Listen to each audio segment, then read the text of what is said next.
اللہ الرحمن الرحیم۔ السلام علیکم ناظرین آپ دیکھ رہے ہیں موقع نیوز۔ ناظرین، آج جس موضوع پر ہم بات کرنے جا رہے ہیں وہ ہمارا موضوع ہے افغانستان کی معیشت۔ افغانستان کی اکانومی اس ٹائم بہت تیزی سے ترقی کر رہی ہے۔ چائنا اس وہاں پر اپنی انویسٹمنٹ کر رہا ہے، چاہے چائنا نے قبول نہیں کیا۔ افغانستان کے ازبکستان کے ساتھ ان کے جو سفارتی معاملات ہیں وہ بہت اچھے چل رہے ہیں۔ سوڈان کے ساتھ معاملات اچھے چل رہے ہیں۔ ان کے جتنے بھی پڑوسی ملک ہیں، چاہے ایران ہے، چاہے ترکی ہے، ان تمام کے ساتھ ان کے معاملات بہت اچھے چل رہے ہیں۔ ترکی کا جو نمائندہ تھا وہ بھی کچھ عرصہ ایسے یعنی کہ اسی ویک کے اندر، پچھلے ویک کے اندر ہو کے گئے ہیں۔ اس ٹائم سوویت یونین کے جو UN کے جو ہیں اقوام متحدہ کے جو چیف سیکرٹری تھے وہ افغانستان ہو کے گئے ہیں۔ اس ٹائم ان کے معاملات، مذاکرات اور یہ سارے کے سارے معاملات چل رہے ہیں۔ اس ٹائم بہت اچھی ان کی معیشت چل رہی ہے۔ چائنا نے جتنی جلدی ادھر اپنی انویسٹمنٹ کی ہے، آپ اندازہ کریں ان کو کچھ نظر آیا۔ ہمیشہ چائنا اس جگہ پر اپنی انویسٹمنٹ کرتا ہے جہاں اسے فائدہ نظر آتا ہے۔ چائنا نے اس جگہ پر انویسٹمنٹ کی ہے آن دا بیسس آف کہ ان کو پروفٹ نظر آیا۔ ان کو نظر آیا کہ ہمارے اگر ان کے ساتھ معاملات سیدھے ہو گئے تو ہم براستہ پاکستان ان کے ساتھ ڈائریکٹ تجارت کر سکتے ہیں افغانستان کے ساتھ۔ تو یہ لمبی سوچ ہے۔ چائنا ہمیشہ لمبی سوچ لے کے چلتا ہے اپنی تجارتی معاملات کو بڑے وثوق کے ساتھ۔ جس طرح یہ پورا کا پورا انہوں نے پاکستان کے اندر سی پیک کا جو پورا کا پورا منصوبہ چلایا ہے، اس کے آگے جو معاملات چلیں گے وہ براستہ ترکی، افغانستان، ایران،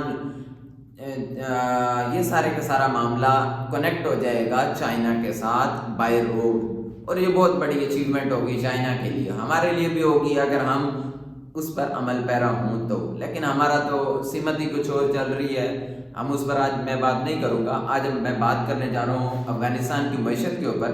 افغانستان کی معیشت اس ٹائم شہد کی پیداوار، کپاس کی پیداوار، گندم کی پیداوار بہت اچھے طریقے سے چل رہی ہے۔ ان قریب وہ اپنی انڈسٹریز کی طرف آ رہے ہیں۔ ترکی یہاں پہ انویسٹمنٹ کرنے جا رہا ہے اور چائنا تو کر ہی رہا ہے۔ ترکی کے ساتھ انویسٹمنٹ کا پورا معاہدے ہو رہے ہیں ان کے، اور اس کے لیے وہ ادھر سے کیا کہتے ہیں UN کے ساتھ ان کے معاملات بہت اچھے ہو گئے ہیں اس ٹائم، اور بہت اچھی اس ٹائم معیشت چل رہی ہے۔ پاکستان سے بہت بہتر چل رہی ہے۔ اس کے پیچھے اب 2-3 ڈرا بیکس ہیں۔ اب ہم پیچھے کیوں رہ گئے، افغانستان آگے کیوں چلا گیا؟ صرف اس کے پیچھے 2 باتیں ہیں۔ انہوں نے قرآن اور حدیث کو اپنے نظام کے اندر شامل کر لیا۔ ہم نے امریکہ کو اپنا صاف لفظوں کے اندر آپ کو بیان کر دیتا ہوں کہ ہم نے جو گاڈ فادر بنایا ہے وہ امریکہ ہے، اور اس کے نقش قدم وہ جس طرح حکم دے دیتا ہے ہم اسی طرح کرنے بیٹھ جاتے ہیں۔ انہوں نے کس کو اللہ تعالیٰ کے احکامات کو نافذ کر دیا، عدل و انصاف کے ذریعے سے انہوں نے ایک چیز کو کام کر رہے ہیں، اور انشاءاللہ عز و جل وہ آنے والے دنوں کے اندر بہت زیادہ ترقی کرنے والے ہیں، کیونکہ انہوں نے سود کو روک دیا۔ پاکستان کے اندر آج کی حکومت کے اندر 21% سود ہے۔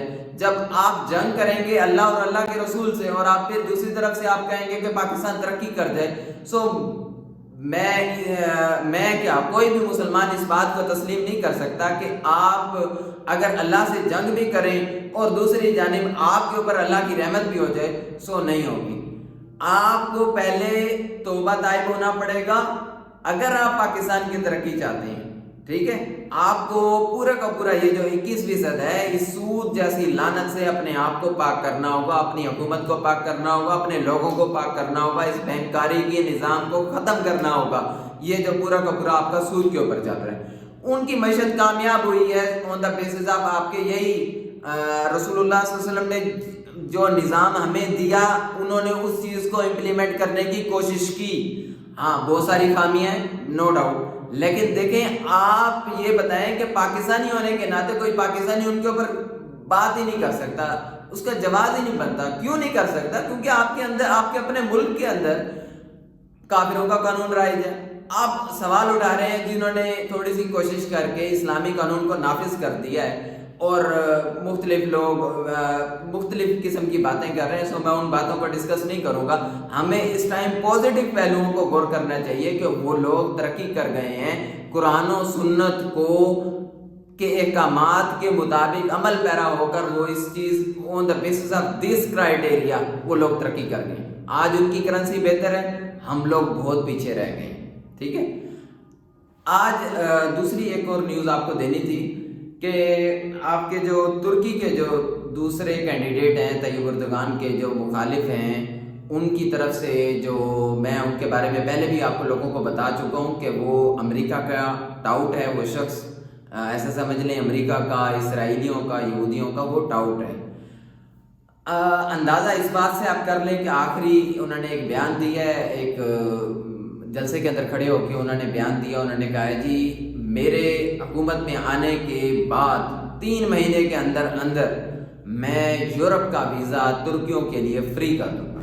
آپ اندازہ کریں کہ کوئی شخص اتنے کانفیڈنس سے کس طریقے سے بات کر رہا ہے کہ 3 مہینے کے اندر, اور بہت کم ٹائم پیریڈ ہے کہ 3 مہینے کے اندر یورپ کا.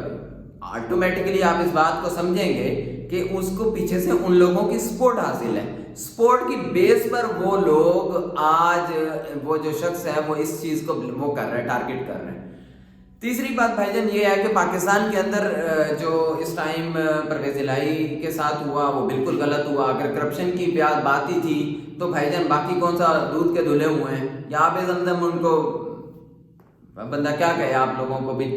بات یہ ہے کہ بھائی جان سارے کے سارے آپ حکومت پوری چوروں کی بیٹھی ہوئی ہے, آپ سب کے سب دودھ کے دھلے ہو گئے. وہ بیچارہ اکیلا جو ہوا وہ جی اس نے جی کرپشن کر لی ہے. یا تو پہلے اپنے آپ کو صاف کر لو, پھر دوسروں کی باری آئے گی. آپ کے اوپر اپنے اتنے کیسز سے آپ نے اپنے سارے کے سارے معاف کروا لیے ہیں. آپ کہتے ہو جی وہ جی اس نے کرپشن کی ہے. اچھے خاصے تھوڑی سی اسٹیبلٹی آ رہی تھی سیاسی معاملات کے اندر, انتخابات کی مذاکرات کی جانب قدم بڑھائے جا رہے تھے, لیکن اس چیز کا بھی دروازہ بند کر دیا گیا افسوس کے ساتھ. سو آج کے لیے اتنا ہی. ملتے ہیں انشاءاللہ نئی ویڈیو میں اور نئی نیوز کے ساتھ. آپ کا ہوسٹ عبدالقدیر بیگ. دیکھتے رہیے موقع نیوز. اللہ حافظ.